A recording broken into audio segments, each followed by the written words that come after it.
Welcome to the Dhruva classes. Dhruva classes पर आप सभी का हार्दिक स्वागत है। मेरा नाम है जयदीप सिंह और ये पॉलिटिकल साइंस की क्लास है। और आज की क्लास में हम बात करेंगे अनुच्छेद 3 को लेके कि क्या है अनुच्छेद 3 के बारे में। इससे पहले हम अनुच्छेद 1 और अनुच्छेद 2 पर गहन तरीके से चिंतन कर चुके हैं, उसकी पूरी संपूर्ण व्याख्या कर चुके हैं। यदि आपने वह वीडियो नहीं देखी है तो आपको उसकी डिस्क्रिप्शन बॉक्स में लिंक दी गई है पूरी प्लेलिस्ट की, आप वहां से वीडियो भी देख सकते हो। इसके अलावा संविधान सभा, संविधान का निर्माण, संविधान के 22 भाग और संविधान की 8 अनुसूचियों के बारे में भी संपूर्ण व्याख्या की गई है। आप वह वीडियो भी वहां से देख सकते हो। तो आइए शुरू करते हैं हम अनुच्छेद 3 में क्या है बात। तो अनुच्छेद 3 में कहा गया है नए राज्यों का गठन करना और जो राज्य वर्तमान में अस्तित्व में हैं उन राज्यों का क्या करना, क्षेत्रों में परिवर्तन करना, उनकी क्या करना, सीमाओं में परिवर्तन करना और नाम में परिवर्तन करने से संबंधित है। यहीं साथ में हम अनुच्छेद 2 और अनुच्छेद 3 में तुलनात्मक अध्ययन भी करेंगे। अनुच्छेद 2 भी यही कहता है नए राज्यों को संघ में क्या करना, शामिल करना और नए राज्यों का क्या करना, गठन या स्थापना करना। दोनों में अंतर क्या है? दोनों में सेम बात लिखी हुई है लगभग। और आप सामान्य तौर पर देखोगे कि नए राज्यों का क्या करना, गठन करना, नए राज्यों की स्थापना करना। दोनों में सिंपल सा अंतर यह है कि अनुच्छेद 2 में तो उन राज्यों के बारे में कहा गया है जो अभी तक भारत संघ का क्या नहीं है, हिस्सा नहीं है। भले ही वो भारत में क्या किए गए हों, ऑक्यूपाइड कर रखे हों, लेकिन वो भारत ने अभी तक क्या नहीं किए, राज्य या संघ क्षेत्र में क्या नहीं कर रखे हैं, घोषित नहीं कर रखे हैं। ऐसे राज्य क्षेत्र, ऐसे राज्यों की क्या करना, स्थापना करना या गठन करना, वो तो जाएंगे अनुच्छेद 2 में। और जो राज्य पहले से ही अस्तित्व में हैं या जो पहले से ही भारत के संघ के क्षेत्र के अंतर्गत आते हैं, उन राज्यों में परिवर्तन करना, वो जाएगा अनुच्छेद 3 में। हम इसे एक उदाहरण के जरिए समझते हैं। माना कि कल को कोई हिंद महासागर में एक द्वीप मिलता है, समुद्र का जो जल स्तर है वो नीचे जाता है और एक द्वीप निकल के सामने आता है। उस क्षेत्र पर भारत ने क्या कर लिया, अपना ऑक्यूपाइड तो उसे कर लिया है, लेकिन उसे अभी शामिल नहीं किया। ऐसे राज्य को, मतलब जो द्वीप निकल के आया, ऐसे राज्य को शामिल करना, या कोई ऐसा राज्य जो हमें किससे प्राप्त हुआ हो, संधि से प्राप्त हुआ हो, कि मान के चलो किसी देश ने क्या कर ली हो, हमारे साथ संधि कर ली हो कि हम ये तुम्हें ये देश का ये टुकड़ा दे रहे हैं, या वह बेच दिया हो। जैसे कि रशिया ने अलास्का को यूएसए के लिए बेच दिया, या क्या कर दिया हो, लीज पे दे दिया हो। जैसे कि हम्बनटोटा बंदरगाह को श्रीलंका ने चाइना को लीज पे दे दिया था, ठीक है, या फिर जीत लिया हो। तो ऐसी कई सारी चीजें हैं। तो ये सब चीजें जाएंगी अनुच्छेद 2 के अंदर। जैसे कि हमने यहाँ पे उदाहरण में देखा कि कोई द्वीप निकल के आया, उस पर भारत अब क्या कर रहा है, अब उसे संघ में शामिल कर रहा है, या अलग से कोई अब उसे नाम दे रहा है, ठीक है। अब बात करते हैं अनुच्छेद 3 में। तो अनुच्छेद 3 में कहा गया है वो राज्य जो पहले से अस्तित्व में हों, उनमें ही, उनके अंदर ही नए राज्यों का क्या करना, गठन करना। जैसे कि अभी हम देखते हैं कि जैसे कि मध्य प्रदेश था, मध्य प्रदेश के 2 टुकड़े किए गए। मध्य प्रदेश को 1 नवंबर 2001 को छत्तीसगढ़ अलग कर दिया गया। इस तरीके से अगर किसी राज्य को क्या करना हो, अंदर ही अंदर प्रशासनिक सुविधा की दृष्टि से क्या करना हो, विभाजित करना हो, या कल को किसी 2 स्टेट हैं उनको मिलाकर एक कर देना हो, या जैसे किसी स्टेट का नाम बदल के, उत्तरांचल जैसे कि उसका नाम बदल दिया, उत्तराखंड कर दिया, ऐसे किसी भी स्टेट का क्या करना हो, नाम बदलना हो। ये सब चीजें जाएंगी अनुच्छेद 3 के अंदर। आइए तो और हम इसमें समझते हैं। हमने दोनों में मेजर डिफरेंस देख लिया। इसका मतलब तो यह है कि जो अभी तक भारत संघ में शामिल ना हो, भारत संघ में शामिल ना हो, और अनुच्छेद 3 में जो राज्य वर्तमान में अस्तित्व में है, जो राज्य क्षेत्र वर्तमान में भारत संघ में हो, ये दोनों में अंतर था। भारत संघ का क्या हो, हिस्सा हो। हिस्सा हो। ठीक है, अब जो अनुच्छेद हमने 2 में देखा कि ये संसद को क्या दे रहा है, 2 प्रकार की शक्ति दे रहा है। अनुच्छेद 3 संसद को 5 प्रकार की शक्ति दे रहा है। संसद को कितने प्रकार की शक्ति? संसद को 5 शक्ति देता है साहब। अब हम देखते हैं 5 शक्ति क्या है। पहली शक्ति है कि किसी राज्य क्षेत्र में से उसके कुछ क्षेत्र को अलग करना हो। किसी राज्य क्षेत्र में से कुछ क्षेत्र अलग करना हो।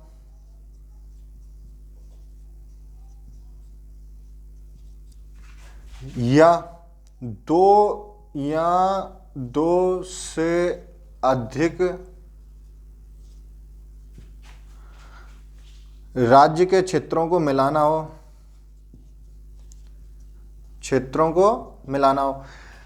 किसी राज्य के क्षेत्र में से कुछ क्षेत्र को अलग करना हो। 2 या 2 से अधिक राज्य के क्षेत्रों को क्या करना हो?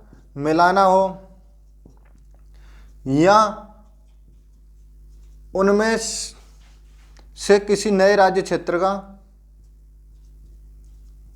नए राज्य का क्या करना हो? निर्माण करना हो। ऐसे समझिए, हम इसे एक डायग्राम के थ्रू समझते हैं।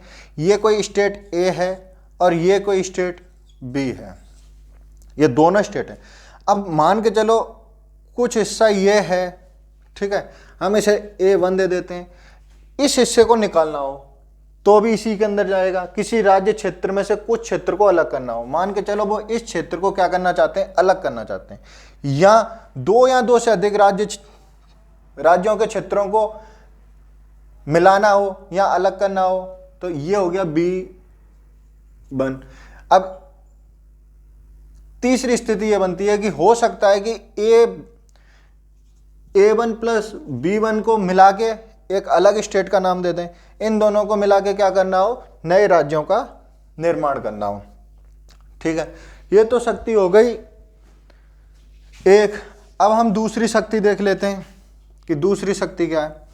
दूसरी शक्ति कहती है किसी राज्य का क्षेत्र बढ़ाना हो। किसी राज्य का क्षेत्र बढ़ाना हो। तीसरी कहती है कि किसी राज्य क्षेत्र का क्षेत्र कम करना हो। 3 शक्तियों के बारे में हमने देख लिया। किसी का राज्य क्षेत्र बढ़ाना हो, किसी का कम करना हो, किसी के राज्य क्षेत्रों को क्या करना हो? मिलाना हो, उनसे नए राज्यों का क्या करना हो? निर्माण करना हो। चौथी शक्ति है किसी राज्य क्षेत्र की सीमाओं में परिवर्तन करना हो। किसी राज्य क्षेत्र की क्या करना हो? सीमाओं में, किसी राज्य क्षेत्र की सीमाओं में क्या करना हो? परिवर्तन करना हो। और 5वीं शक्ति, लास्ट शक्ति यह है कि किसी राज्य के नाम में ही परिवर्तन करना हो। राज्य के नाम में परिवर्तन करना हो।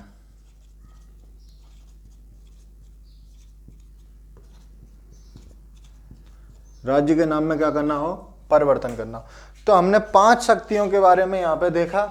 संसद को 5 शक्ति गई हैं। पहली शक्ति है किसी राज्य क्षेत्र में से किसी क्षेत्र को क्या करना हो? अलग करना हो। 2 या 2 से अधिक राज्य क्षेत्रों को क्या करना हो? मिलाना हो। या क्या करना हो? उन 2 क्षेत्रों को मिला के एक नए राज्य का क्या करना हो? गठन करना हो। ठीक है।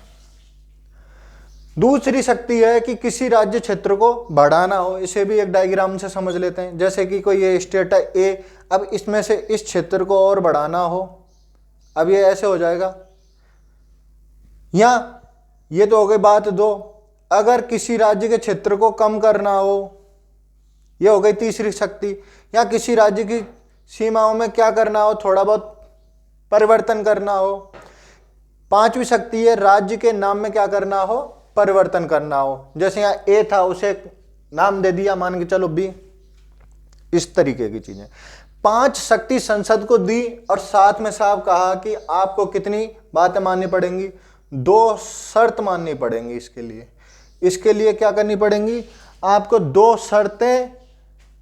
शर्तें माननी पड़ेंगी। संसद के लिए कितनी शर्तें रख दी, 2 शर्तें रख दी कि आपको यदि ऐसा करना है तो 2 शर्तों को मानना पड़ेगा। पहली शर्त तो यह है कि पहली शर्त में कहा गया कि अगर इन 5 चीजों के आधार पर यदि आप क्या करना चाहते हो, किसी राज्य क्षेत्र की सीमाओं, नामों या क्षेत्रों में क्या करना चाहते हो, परिवर्तन करना चाहते हो, तो आपको 2 शर्तें माननी पड़ेंगी। ऐसा कोई भी अधिनियम लाने से पूर्व, यानी ऐसा कोई भी अधिनियम संसद में लाने से पूर्व क्या करना पड़ेगा, राष्ट्रपति की पूर्व अनुमति चाहिए। ऐसा कोई भी विधेयक कह सकते हैं हम यहाँ, ऐसा कोई भी विधेयक लाने से पूर्व क्या चाहिए, राष्ट्रपति की पूर्व अनुमति चाहिए साहब। ठीक है, अब जो अनुमति राष्ट्रपति जी महोदय के पास पहुंची है, अब उनकी स्वीकृति के ऊपर है, वो चाहे तो स्वीकृति दे सकते हैं, चाहे तो अस्वीकृत कर सकते हैं। एक कंडीशन तो ये हो गई। दूसरी शर्त यह है कि जो विधेयक आया है या जो उस विधेयक को लाने से पूर्व राष्ट्रपति जी क्या करेंगे, उस विधेयक को कहां भेजेंगे, उस संबंधित विधानमंडल के पास भेजेंगे, उस राज्य के विधानमंडल के पास भेजेंगे जो इनसे क्या हो रहे हो, प्रभावित हो रहे हो। मान के चलो कोई महाराष्ट्र हो गया, ठीक है, और गुजरात हो गया, या ऐसे समझ लेते हैं थोड़ा सा हम सामान्य तौर पर, राजस्थान और गुजरात की सीमाओं से संबंधित कोई बात है, या नाम से संबंधित कोई बात है, या क्षेत्र से संबंधित कोई बात है, तो इसके लिए किस किस की विधानमंडल में भेजा जाएगा, राजस्थान की विधानमंडल में और गुजरात की विधानमंडल में भेजा जाएगा, क्योंकि इन दोनों की सीमाओं में क्या हो रहा है, असर पड़ रहा है। अब उसके लिए क्या दिया जाएगा, इन दोनों की विधानमंडलों के लिए एक निश्चित समय दिया जाएगा कि आपका मत क्या है, आप क्या कहना चाह रहे हो, आपकी क्या टिप्पणी है। अब निश्चित समय के दौरान इन दोनों को क्या देना होगा, अपना जवाब देना होगा या मत देना होगा। अगर निश्चित समय के अंदर ये अपना मत दे दे तो भी, या ना दे तो भी, नहीं देते तो भी कोई बात नहीं है, अगर दे दें तो भी राष्ट्रपति महोदय उनके मत को मानने के लिए क्या नहीं है, बाध्य नहीं है। ठीक है, पहले हम इन 2 शर्तों पर बात करेंगे। पहली शर्त है कि राष्ट्रपति जी की क्या चाहिए साहब, पूर्व अनुमति। राष्ट्रपति जी की पूर्व अनुमति लेनी होगी। ऐसा कोई भी विधेयक लाने से पूर्व, विधेयक लाने से पूर्व।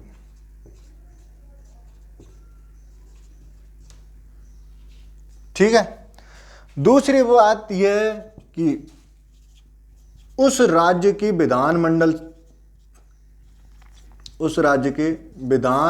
से क्या करना पड़ेगा, विधानमंडल का मत जानना पड़ेगा, मत जानना होगा।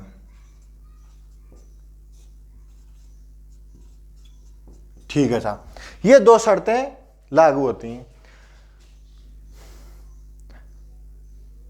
अनुच्छेद 2 हमने देख लिया। यहां अनुच्छेद 3 पे भी हमने चर्चा कर ली कि नए राज्यों का निर्माण, वर्तमान राज्यों के क्षेत्रों, सीमा व नामों में परिवर्तन करना, जो राज्य क्षेत्र वर्तमान में भारत संघ का हिस्सा हो, जो राज्य क्षेत्र वर्तमान में क्या हो, भारत क्षेत्र का हिस्सा हो।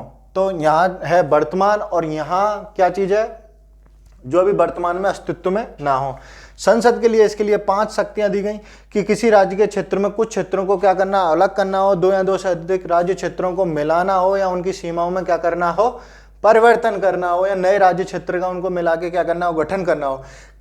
दूसरी शक्ति है कि किसी राज्य के क्षेत्र को बढ़ाना हो, और तीसरी शक्ति है कि किसी राज्य के क्षेत्र को क्या करना हो, कम करना हो। चौथी शक्ति है कि उसकी सीमाओं में क्या करना हो, परिवर्तन करना हो। और 5वीं शक्ति है कि उसके नाम में क्या करना हो, परिवर्तन करना हो। इसके लिए 2 शर्तें लगा दी साहब। पहली शर्त तो यह है कि ऐसा कोई भी विधेयक लाने से पहले क्या करना पड़ेगा, राष्ट्रपति जी की पूर्व अनुमति चाहिए। और दूसरी शर्त यह है कि राष्ट्रपति जी क्या करेंगे, उस संबंधित विधानमंडल से उसकी क्या जानेंगे, राय जानेंगे या मत जानेंगे। निश्चित समय अंतराल के अंदर जो मत आ जाएगा उसे मानने के लिए राष्ट्रपति जी क्या नहीं है, मानने को बाध्य नहीं है। अब यहां से एक चीज तो समझ में आ गई कि भारत की संसद जब चाहे भारत के राजनीतिक मानचित्र का क्या कर सकती है, पुनर्निर्धारण कर सकती है। राजनीतिक मानचित्र की बात हो रही है दोस्तों, राजनीतिक मानचित्र का क्या कर सकती है, पुनर्निर्धारण कर सकती है। यहां ज्योग्राफी के मानचित्र की बात नहीं हो रही है, राजनीतिक मानचित्र की बात हो रही है। मैं आपको ये बात एक बार और ध्यान दिला दूं, राजनीतिक मानचित्र का संसद जब चाहे जब क्या कर सकती है, पुनर्निर्धारण कर सकती है। तो हमारे संविधान में यह बात स्पष्ट होती है कि हमारे संविधान में कहीं भी क्षेत्रीय एकता और राज्यों को क्या अस्तित्व की क्या नहीं दी गई है, कोई भी गारंटी प्रदान नहीं की गई है। मतलब ऐसे समझते हैं कि भारत के संविधान में जो राज्य हैं उनकी क्षेत्रीय एकता की, कोई ये कहे कि मैं मान के चलो मैं राजस्थान हूं या राजस्थान की सीमाओं में आप क्या नहीं कर सकते, परिवर्तन नहीं कर सकते, ऐसी कोई क्या नहीं दी गई है, गारंटी नहीं दी गई है। दूसरी बात यह है कि क्षेत्रीय एकता के साथ क्या नहीं दी गई, राज्यों के अस्तित्व की क्या नहीं दी गई है, गारंटी नहीं दी गई है। आज 28 राज्य हैं, 8 केंद्र शासित प्रदेश हैं, कल को चाहे संसद तो 35 राज्य भी बना सकती है और 15 भी बना सकती है। ये सब चीजें किस पर निर्धारित है, संसद पर निर्धारित है। स्पष्टीकरण हो गया एक। स्पष्टीकरण नंबर 2 सुनिए। स्पष्टीकरण 2 यह कहता है कि भारत जो संघ है वह क्या चीज है, विभक्त राज्यों का अविभाज्य संघ है। मतलब राज्यों को यहां पे क्या किया जा सकता है, विभक्त किया जा सकता है, लेकिन जो संघ है वो अविभाज्य है, कि संघ को क्या नहीं किया जा सकता, विभाजित नहीं किया जा सकता। ये स्पष्टीकरण नंबर था 2। इसमें यह चीज थी कि जो राज्य हैं उनको क्या किया जा सकता है, विभक्त किया जा सकता है, या उनमें क्या किया जा सकता है, पुनर्निर्धारण या फेरबदल किया जा सकता है, या उनकी सीमाओं को क्या है, बदला जा सकता है। लेकिन संघ क्या है, अविभाजित है, जो कि किस व्यवस्था को दर्शाता है, यहाँ की संघात्मक व्यवस्था को दर्शाता है। ठीक है, सॉरी, संघीय व्यवस्था को दर्शाता है। जबकि संघात्मक व्यवस्था में क्या होता है, जैसे हम यहाँ पर तुलनात्मक करें अमेरिका में, तो अमेरिका में तुलनात्मक व्यवस्था है, सॉरी संघात्मक व्यवस्था है। उसमें यह कहा गया है कि क्षेत्रों को क्या दी गई है, राज्यों को क्या दी गई है, क्षेत्रीय एकता की गारंटी प्रदान की गई है। अगर वहां आप किसी राज्य की सीमाओं में क्या करना चाहते हो, परिवर्तन करना चाहते हो, उनके नामों में परिवर्तन करना चाहते हो, या दो से अधिक स्टेटों को क्या करना चाहते हो, मिलाना चाहते हो, तो संबंधित विधानमंडल से आपको क्या लेनी पड़ेगी, अनुमति लेनी पड़ेगी। और जब तक वहां से अनुमति नहीं मिल जाएगी तब तक आप वहां के जो राज्य के क्षेत्र हैं उनमें नाम, सीमा या जो भी उनका क्षेत्र है उनमें क्या नहीं कर सकते हो, परिवर्तन नहीं कर सकते हो। तो एक बात तो ये हो गई। साथ ही इसमें दूसरी बात यह लिखी गई है कि क्षेत्रीय एकता के साथ क्या किसी भी राज्य को क्या नहीं दी गई है, अस्तित्व की गारंटी नहीं दी गई है। लेकिन अगर बात करें अमेरिकी संविधान में, तो वहां पर राज्यों के अस्तित्व की क्या प्रदान की गई है, गारंटी प्रदान की गई है। तो हमने यहां 2 स्पष्टीकरण देखे, बहुत अच्छे से देखे, ठीक है। और हमने ये अनुच्छेद 2 और अनुच्छेद 3 में पूरा तुलनात्मक अध्ययन भी किया। अगर बात करें भारत की, तो भारत क्या है, विभक्त राज्यों का क्या है, अविभाजित क्या है, संघ है। मतलब राज्यों को क्या किया जा सकता है, विभक्त किया जा सकता है, या राज्य क्या है, संघ का क्या नहीं कर सकते, विभाजन नहीं कर सकते। मतलब ऐसे समझिए, संसद चाहे तो राज्यों को क्या कर सकती है, नाम, क्षेत्र, सीमाओं में क्या कर सकती है, परिवर्तन कर सकती है। लेकिन राज्य क्या नहीं कर सकते, भारत के संघ की नाम, क्षेत्र, सीमाओं में परिवर्तन नहीं कर सकते। भारत की जो संसद है वो चाहे तो 2 राज्यों को 3 राज्यों में परिवर्तन कर सकती है, लेकिन 3 राज्य मिलके भी, या जितने भी राज्य मिलके, वो भारत में क्या नहीं कर सकते, परिवर्तन नहीं कर सकते। तो भारत को कहा जाता है विभक्त राज्यों का अविभाजित संघ, और अमेरिका को कहा जाता है अविभाजित राज्यों का अविभाजित संघ, क्योंकि वहां के राज्यों को क्या नहीं किया जा सकता, विभाजित नहीं किया जा सकता, और भारत के राज्यों को क्या किया जा सकता है, विभाजित किया जा सकता है। तो वो तो हो गया अविभाजित राज्य, और हमारे यहाँ क्या हो गया, विभक्त राज्य। और दोनों ही जगह संघ की स्थिति कैसी है, अविभाज्य। आज के लिए बस इतना ही। आप बने रहिए द ध्रुवा क्लासेज में, और आपको अगर ये क्लास अच्छी लगी तो इसे आप क्या कर सकते हो, लाइक कर सकते हो, शेयर कर सकते हो, चैनल को हमारे को सब्सक्राइब कर सकते हो, ठीक है। और अपने दोस्तों से ज़्यादा इसे क्या करें, शेयर करें। और कोई भी कमी रह जाती है तो आप उसे कमेंट बॉक्स में ज़रूर बताएं। आज के लिए बस इतना ही। जय हिंद, जय भारत, वंदे मातरम।